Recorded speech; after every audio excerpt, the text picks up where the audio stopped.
एक छोटे से गांव के किनारे पर एक पुरानी झोपड़ी थी।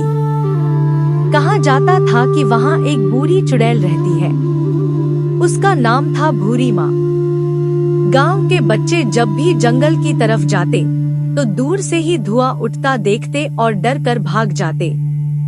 पर असल में भूरी माँ किसी को नुकसान नहीं पहुंचाती थी। एक रात गांव में भारी बारिश हुई। सबके घरों की छतें टपकने लगी। तभी भूरी माँ अपनी झोपड़ी से एक बड़ा कड़ाहा लेकर निकली और सबको गर्म सूप पिलाने लगी। सुबह जब बारिश रुकी तो लोगों ने देखा कि चुड़ैल की झोपड़ी के पास फूल खिले हुए हैं और आसमान में इंद्रधनुष है।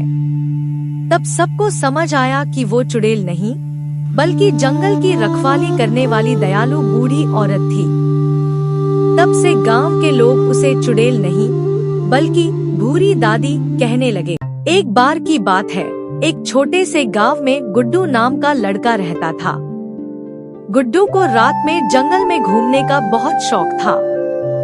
एक दिन वह अपने दोस्तों को बोला, चलो आज रात उस पुराने पेड़ के पास चलते हैं जहाँ कोई नहीं जाता। दोस्त डर गए, लेकिन गुड्डू अकेला ही निकल पड़ा।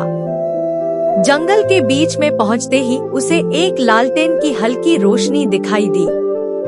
वह धीरे धीरे आगे बढ़ा और देखा कि एक बूढ़ी औरत काले कपड़ों में लालटेन पकड़े खड़ी है।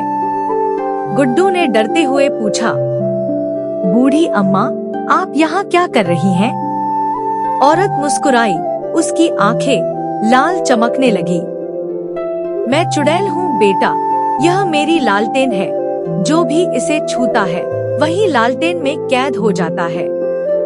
गुड्डू पीछे हटने ही वाला था कि अचानक लालटेन चमकी और गुड्डू उसमें खिंचने लगा। लेकिन तभी एक उल्लू जोर से चिल्लाया, उसे छोड़ दे चुड़ैल। जंगल की हवा तेज चली, लालटेन जमीन पर गिरी और टूट गई। गुड्डू होश में आया, चुड़ैल गायब थी और सुबह का उजाला फैल चुका था। उस दिन के बाद गुड्डू कभी रात में जंगल नहीं गया।